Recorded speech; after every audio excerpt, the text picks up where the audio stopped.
Thank you so much, Bob. And for everyone involved with the archives, thank you for everyone coming tonight, too. I'd like to thank the State Historical Society, which, as Bob said, has been the home of the Clark Journal I'll talk about tonight since 1928. I'm happy to be here, well, for several reasons. One of them is that I was so happy to learn that the talk would be here, and even when I heard about the bridge, having some bridge work being done on it, I thought, well, I could take my chances and leave at the regular time, or I could use it as a good excuse to come early.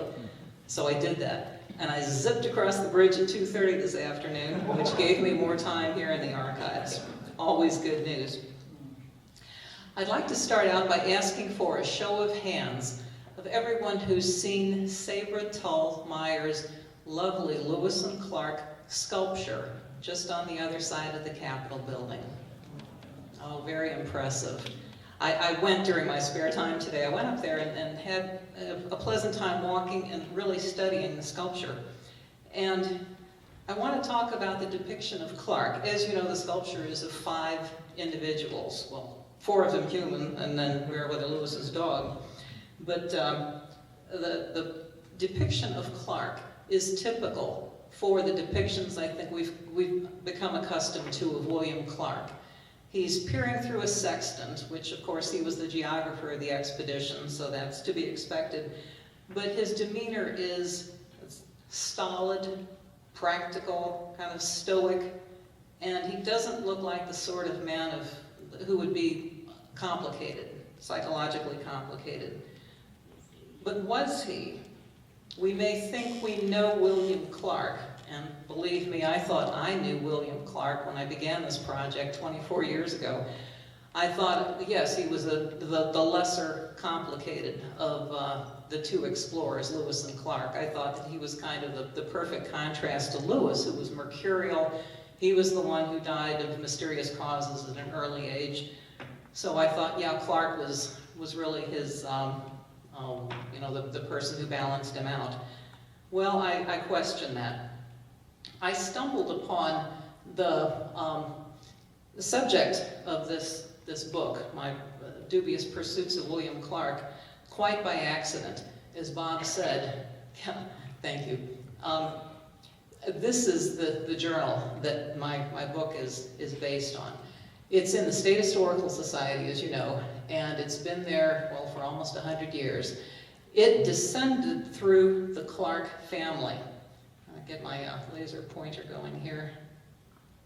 If I can figure out, oh, there we go. Yeah, as you can see here, William Clark, I think, inscribed 1798 there in ink. This journal is 4.5 inches up and down, and then 8 inches wide. But it's a steno pad. So, it opened, the gutter is here. So Clark would open it and then start, writing at the top of the top page, over the gutter, and then on down to the bottom. This label was affixed, I'm almost positive, by his eldest son, Meriwether Lewis Clark, who was an architect and preferred writing in pencil. And there's a very faint pencil script on the label, which tells the contents of the book. So, could I have lights again, please? Thank you. I came upon this book quite by accident, and that was after my St. Charles book came out. There was one lingering question from that book, and a Post-Dispatch reporter who was writing about my story asked me, to my embarrassment, if there was a large signature this big of a William Clark, which appeared 4 times in a parish register of this old parish, St. Charles Borromeo, which goes back to the Spanish era. This William Clark signature appeared in the book 4 times between the years 1798 to 1801. So the Post-Dispatch reporter asked me, is that the signature of the William Clark? Well, I spoke honestly. I said, I don't know. And the reply was, well, if it was, you missed a big story. And this was just after my book had come out, so I thought, oh, no, maybe I did miss a big story. The very next day, I was at the University of Missouri St. Louis Library. I lived in St. Louis at the time, so I wanted to go to a good, reliable library and find out what was William Clark the Explorer doing during those 4 years, 1798 to 1801. Where was he? Was he the person who had signed this parish register as a witness in St. Charles? I had no idea. Well, I came upon a card catalog reference to this journal, and I borrowed a copy on microfilm. And I fell in love with the story in it. I found out soon that no, it was a different individual in St. Charles. But by that time, I was quite intrigued with the story in this journal. I don't think I mentioned, the journal it consists of 88 pages. 77 of them concern a trip which William Clark made in 1798 when he was 27 years old, and 5 years before he went on the expedition out west with Lewis in the Corps of Discovery. This journal is unique also in that every other page is not meant for writing. It's blotting, a big thick kind of paper just for blotting, I think, to keep the writing pages safe from dampness. Well, at the time when I was so worried about what William Clark was doing between 1798 and 1801, there was no published biography of Clark. I really did not know where to turn, so I was delighted when I saw a reference in the UMSL library to this journal at the State Historical Society. So as I said, I borrowed a copy, and I was very happy to find the story. And my first understanding of the story in this journal is that it's a very simple tale, just a report, really, of this journey that Clark took down the Ohio River from his home in Louisville, Kentucky. Can you hear me in the back? Okay. And it was, I thought, a commercial venture, because he does mention in the journal that he had tobacco. So I thought, okay, he was taking the tobacco down to Spanish New Orleans to sell.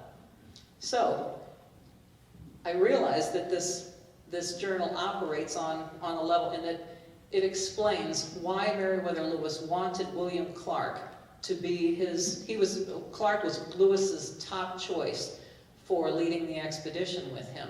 And the reason why, it's very clear in the journal, because this is a journal about Clark navigating a western river, the Mississippi. Lewis had never even seen the Mississippi until he had to go on the expedition. But Clark had been on it, and he wrote about it. Also, for this trip, Clark bought a couple of used flatboats, and I think they were in pretty bad shape, so he bought extra planks and had them repaired and caulked. And he hired 7 crewmen to steer the things. And then he loaded them with tobacco, and then some other things we'll talk about. And he also set off into foreign territory. So here were 4 things that Lewis had never really done. Lewis had never even been to outside the United States, but Clark had. So here Clark was developing all these skills that Lewis would need. So yeah, that's why I think why Clark was Lewis's first choice. But the more I studied the journal, the more mysteries I found in it, the more questions I had, and I couldn't explain them by the journal. So I found, and I call these in my book, I call them dubious pursuits. Dubious in the sense of questionable. What was he doing and why? And I found these utterly to my surprise, because as I thought, my first impression was that this would be just a simple recitation of a business trip, and it is not. The first dubious pursuit, and I'll talk about this in just a minute, is international espionage. Yes, William Clark was involved in espionage because he wrote about it, and I'll prove it in just a minute. Also, bribery. He wrote the word bribe in this journal. He was even more kind of shocking to me, smuggling.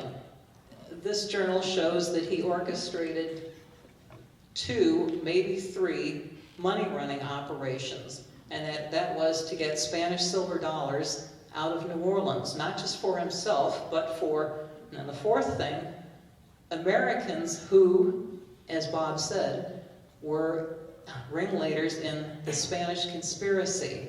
They were high American officials. One was the ranking officer in the United States Army, who had been corrupted and were receiving secret shipments of Spanish dollars for their work to help compromise the interests of the United States. So, I want to answer the question about where this journal came from. Why did it appear in 1928? The only thing I can tell you is that, as I said, the pencil notes on that label were done by Meriwether Lewis Clark, William's son, who also left his MLC on the first page of the book. So we know that much. We know that the journal did descend through the Clark family.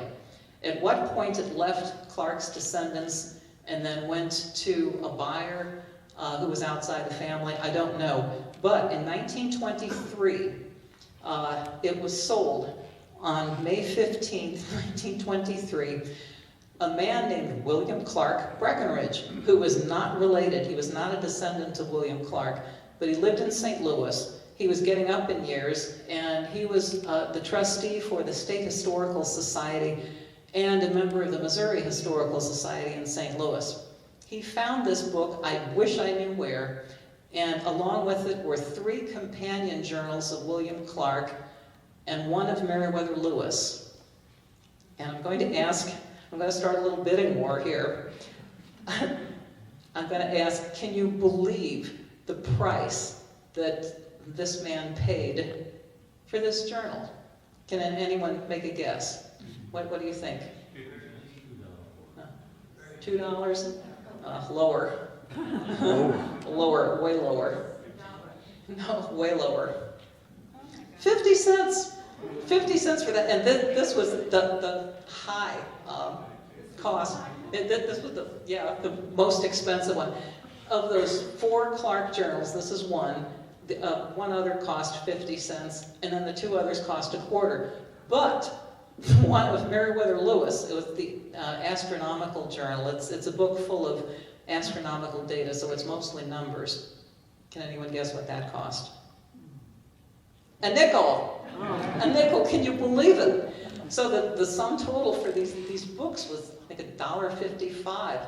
William Clark Breckenridge bought them, and then, I guess because he paid so little for them, he just didn't value them. He thought the treasures of his collection, and he had thousands of items, he thought what was really important in his collection was a collection of Civil War sheet music. So maybe that was valuable, but I'm sure in comparison now with what these books are worth, there's just no comparison. So once I became familiar with what was going on in Clark's journal, I began looking for information, about these dubious pursuits. And I found that mapping, or espionage, the first dubious pursuit I mentioned, that came about because Spain was very intent on keeping the Americans from really getting close to the mines of Mexico. So Spain had accepted Louisiana from France way back in the 1760s and had never put enough money into Louisiana. So they were always afraid that another country would come in and take Louisiana. And as the years went on, that fear only increased. So Spain was very jealous of Louisiana and forbade anyone from mapping the territory or from describing or taking notes about Spanish defenses. So, next. And can you turn the lights down too? Thank you. So this is one of the 8 maps that Clark drew. Keep in mind this is half of a ledger page, so there was another part of the map above. Clark did not start mapping until he he was on the Mississippi River until he was violating Spanish law. You know, he could map the Ohio to his heart's content and nobody cared. But on the Mississippi, he knew that he was breaking Spanish law, and I'll explain why in just a minute. Now, Clark was, this looks like a crude map, and it's not nearly as polished as his maps of the Western expedition were to be. But this is, he wrote Baton Rouge right there. There was a fort, a Spanish fort at Baton Rouge, and although it's hard to tell, this was it, because that's the way he indicated forts. These other little marks all up and down show the natural levees along the lower Mississippi.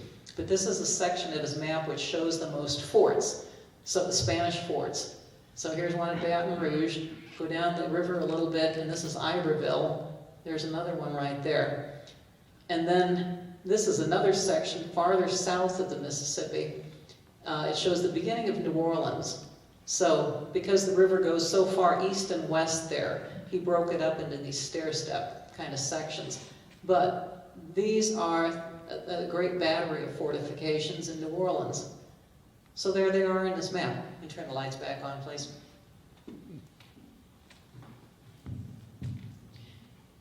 And as I said, Clark knew he was violating Spanish law by doing this because just 2 years earlier, there had been a sensational story that was in all the newspapers about a French general whose name was Victor Collot, who came over to the United States and then made his way down the Ohio and the Mississippi rivers, all the while surreptitiously mapping and taking notes on foreign fortifications. U.S. fortifications too, but he was really interested in Louisiana because it was Spanish territory, and he knew that, you know, it wouldn't take that much to conquer it. So he was found to be holding all these things when he was in New Orleans. Collot was. He was arrested and prosecuted, jailed for a while, and then expelled from the territory. Everyone knew this, so Clark knew.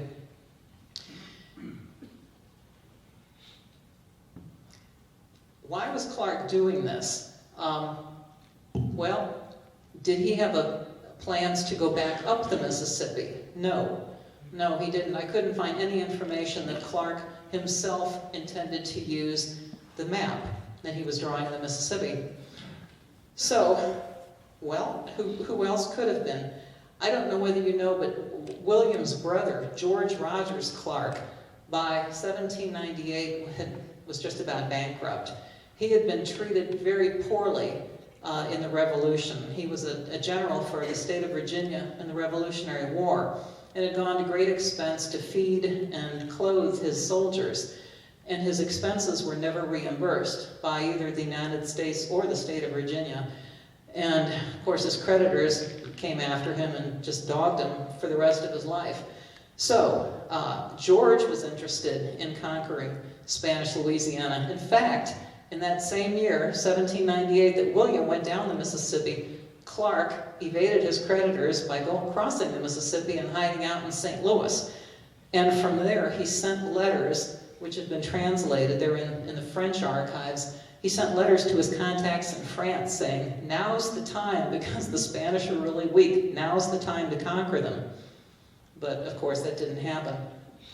William Clark, during his first stint in the Army in the early 1790s, had served under General James Wilkinson, who was the corrupt man I mentioned who had started the Spanish conspiracy. He also had in mind that if circumstances went his way, then he wanted to get rid of the Spanish too. Of course, they were paying him a lot of money, so I guess if he thought that the rewards of conquest would be even greater, then he would do that. I bring this up though because the question arises, why was Clark mapping Mississippi, the Mississippi River? Well, all I can guess is that he had this map in mind for someone. It could have been Brother George, it could have been James Wilkinson. I don't know. I want to mention a little bit about Wilkinson. He had served in the Revolutionary War with Anthony Wayne, who was another famous general. And then years later, Anthony Wayne was James Wilkinson's commander. And once Wayne got to know Wilkinson, this is what he said about him. He called him the worst of all bad men. He called him vice upon vice. He also called him that vile assassin. But one of the other people who got to know Wilkinson later in life, who investigated him, one of the many congressional investigations of him, said, from the bark to the very core, Wilkinson was a villain. So, here we have William Clark, in his own words and drawings, engaged in espionage. So, as I said, who was that to benefit? That's a mystery. I think I said my first understanding of this journal was that it was a business record. But after Clark got down to New Orleans, if this was indeed a business trip, then his business records should have really taken off at New Orleans. I mean, he should have been selling, buying, showing revenues, and writing what he did with his cargoes. But he didn't. Once he got to New Orleans, he almost stopped writing. So that didn't make sense. On the way down the rivers, he had written 3 or 4 sentences every day, mostly about the weather, about the progress he was making. But once he got down to New Orleans, he just put away his pen. So I thought, well, what's going on? I decided I'd check the Spanish archives, because as Bob said, I knew where to look in them. And I didn't have much hope that I'd find anything. Oh my gosh. What I found, I just couldn't believe. The quantity and the quality of this information was mind-boggling. It's in 2 sections, really. One has to do with exports. Clark had tobacco. That he had 50 hogsheads of tobacco. Hogsheads are barrels that stand about this high. And they were loaded with different qualities of tobacco, which he hoped to sell. But when he got to New Orleans, he found out that he would make more money if he shipped it abroad. So he rented a warehouse, and all this is in the Spanish archives, and had his hogsheads stored there.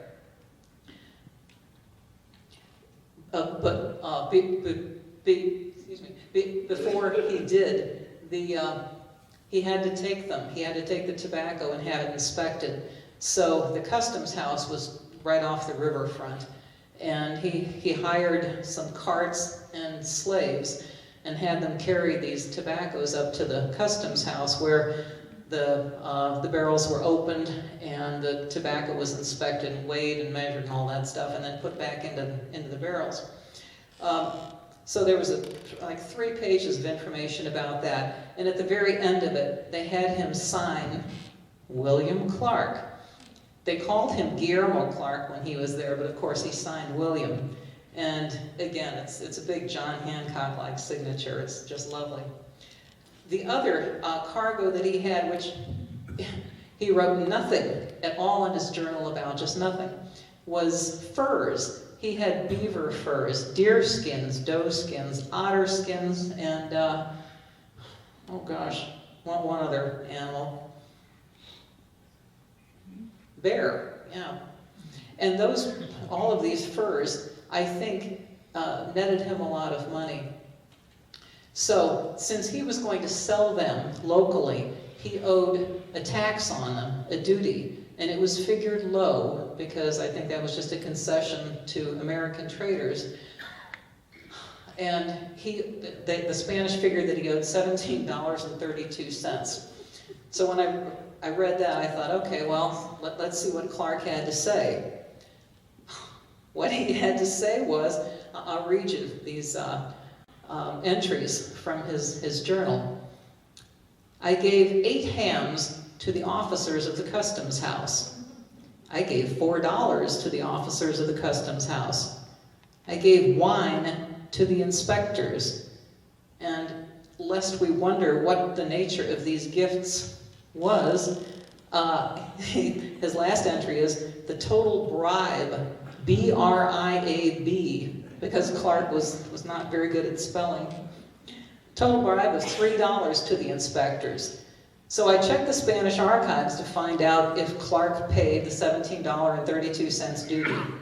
It doesn't say. From that, I figured, no, he didn't. He defrayed, somehow with some of these things that he gave the inspectors, and I guess they just didn't go after him for the rest. Another thing that Clark did in New Orleans, he wrote, "Nothing extraordinary happened," day after day after day. So I thought, well, something happened. There had to have been something, because of course he was doing all this selling. Yeah, there was something that happened. He met with a man who, if he were alive today, would be a billionaire. His name was Daniel Clark Jr. No, he was not related. He was an immigrant from Ireland, but he was an international trading mogul who had made loads of money in New Orleans in the trading with the United States and European countries. William Clark met with him. We know that because Daniel wrote him afterwards, and the letter is in the Missouri Historical Society. And Daniel, I think, was quite taken with William and wanted to do business with him in the future, and I think they did later in 1801. But Daniel excelled at bribery. That's one of the reasons he had made so much money. He was legendary at knowing which Spanish palms degrees to get, good deals on his ships leaving. And he knew what to do with the Spanish silver dollars he made. He smuggled. Next. He was a master at smuggling money out of the territory. Now this is what the coin of 1798 looked like. That's an image of King Carlos IV of Spain, and then the seal of the Spanish government. This money was really the only money in the western United States. The United States at that point did not print any paper money, and there was very little US coinage anywhere in the country. So people, especially in the West, coveted these Spanish silver dollars, which became the model for the US silver dollar. They're just about the same size and weight. But Daniel Clark excelled at smuggling this money out. That was a violation of Spanish law. Even though Spain wanted to encourage American business, they wanted to keep their money in Spain, in Spanish territory. But, another thing about William Clark, he was a part-time clerk in the Spanish government. So he knew exactly what was going on in the government, and he knew all about the Spanish conspiracy. And I think Daniel Clark also wanted somehow for there to be a war so that some country, especially the United States, would take over Louisiana. But Daniel Clark knew, as I said, about the Spanish conspiracy. And he knew that James Wilkinson was getting thousands of dollars. This money, by the thousands, was going to General Wilkinson in different ways. Over the years, he had developed different smuggling methods, or his couriers had, through trial and error. But I think something like $20,000 in several years went to Wilkinson. And when you consider the size and the weight of all that money, that's quite a feat. So, along the way, too, Wilkinson had corrupted other Americans. One of them, who's key to our story, his name was Benjamin Sebastian. He was an appeals court judge in Kentucky who also lived in Louisville, not far from the Clarks, and who was a great good friend of William Clark's father, John Clark. There was also a go-between who connected Sebastian and Wilkinson with the Spanish government. His name was Samuel Montgomery Brown. He had a keelboat, which was about the only type of vessel, other than a canoe at the time, that could go upstream, up the Mississippi. And Brown was, I don't know whether this was his true vocation, but he masqueraded as a grocer. He had a store in Frankfort, Kentucky, which was his excuse for going up and down the river, bringing cargoes that were disguised as barrels of foodstuffs, but contained Spanish silver. Now, over the years, as I said, Wilkinson had tried different methods of smuggling, and the one that had worked best, I'll describe it. Daniel Clark got this description from a man named Thomas Power, who was Wilkinson's most successful courier of these ill-gotten gains. Power said, I would wish to put a bag of 1,000 Spanish dollars in a barrel of coffee or sugar, so that the difference of the respective gravity between silver, coffee, and sugar be very great, the quantity being so small it would not be easily known. It would likewise be prudent to carry some barrels without money in order to sell them, if it should so happen that anyone would offer to buy those goods, because not to sell them, when it might be done to advantage, would excite suspicion. Well, he was right. Well, what did William Clark do? As I said, he was very well acquainted with Daniel Clark, who knew all about the smuggling business. William began writing again, and this is what he wrote in his journal. I bought 2 barrels, number 1 of coffee, number 2 of sugar, exactly the same commodities that the Thomas Power, the master smuggler, said to get, because they were tropical goods which were not available, they aren't grown in Kentucky, so they had to come through Spanish New Orleans. They made perfect cover for Spanish silver dollars. So Clark wrote further. In barrel number 1, the coffee barrel, he put in $245 for Judge Sebastian. He wrote that in the journal. In barrel number 2, $670 for, he said, Mr. Riddle. Well, I think Riddle was a boatman, because there was a boatman at the time whose name appears in Spanish archives as Riddle, who was sort of the go-between with Wilkinson and Samuel Montgomery Brown. Brown was the boatman whose keelboat took this money upriver. William Clark also wrote his father a letter, and the letter is in the Missouri Historical Society. And the letter tells his father what to do. He says, the coffee and sugar are for you. By that time, Sebastian had gotten his money out already, so the father didn't have to deal with that. But, he says, Clark says, the $670 are for Mr. Riddle. Well, I think Riddle picked up the money and then somehow got it to Wilkinson. Wilkinson had been owed $640 for several years, and he had been agitating for that amount ever since it was owed. Spain did not have a good opportunity to get the money to him until this particular time. So even though William Clark did not say the money was going to Wilkinson, I think he made clear it was going to somebody who was probably going to Wilkinson. But with the interest that was owed by then, it would have come to $670, which is exactly the amount that went up in barrel number 2. We know that the amount that went to Sebastian was completely illegal, because a few years later, as it turned out, when Lewis and Clark were coming back from the expedition in 1806, the news they began hearing up the Missouri River was about these investigations. You've heard of Aaron Burr. That was the first one of the conquest efforts that I think had been in the news. Aaron Burr wanted to, I think, conquer Mexico. He'd gotten that idea from James Wilkinson.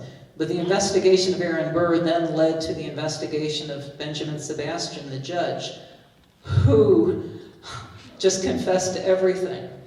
He didn't try to deny a thing. He was accused of working for Spain. He said yes. He was accused of receiving Spanish money to work for Spain. He said yes.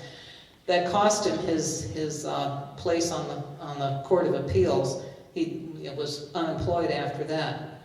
But some of the money that went to him came to him through William Clark. And I don't know any other way to explain it. But yeah, that's in Clark's journal. So, what then are we to make of William Clark? By his own admission, in the journal, he was engaged in espionage. We saw the map.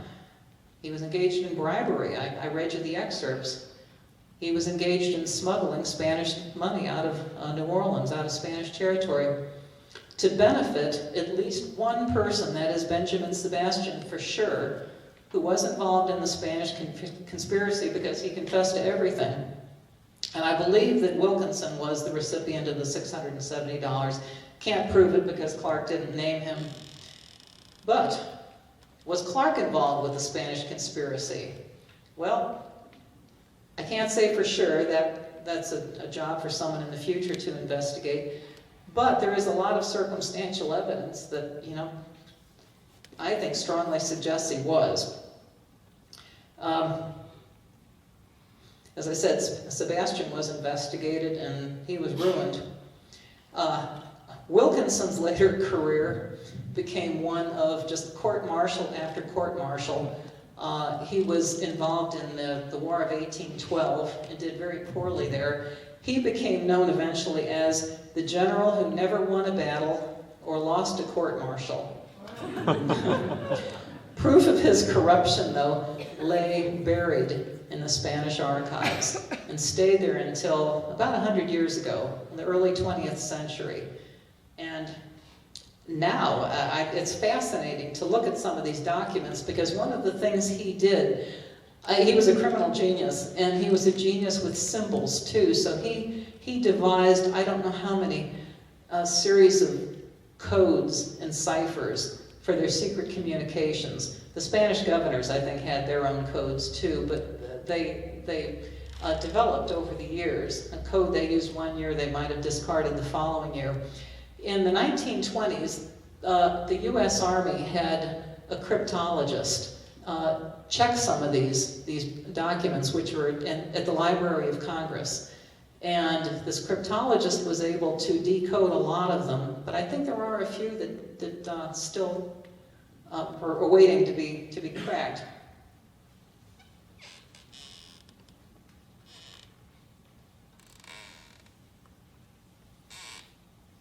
By the time William Clark died, let me talk about Clark's subsequent career. After the expedition, as you know, he went on to an honorable, very important career, both as a military commander of the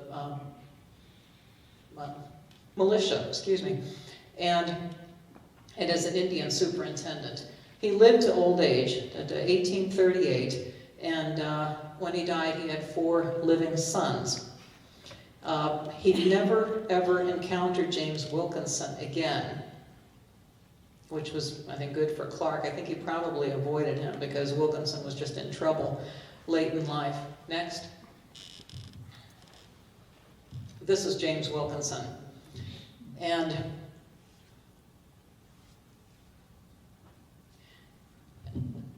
his legacy, I think, is all of these dirty deals that he made. And as I said, he's become known as the one who never won a battle or lost a court-martial. Clark, on the other hand, next.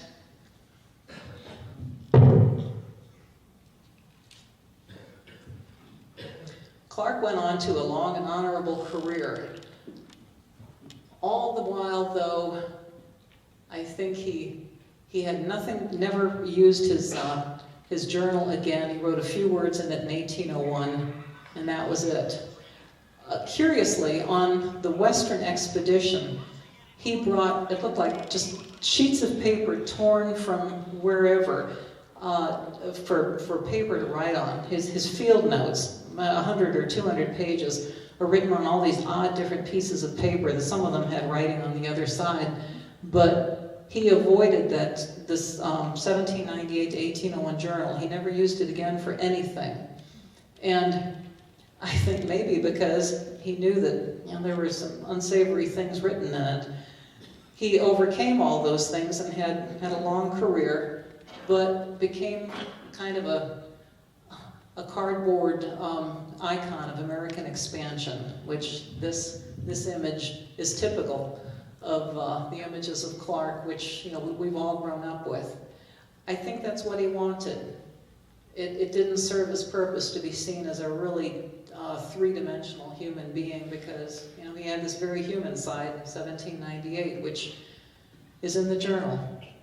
So, kind of like the Sabre-Tolmeyer sculpture, I think it suited him to be seen as this icon, and that's it. So thank you very much.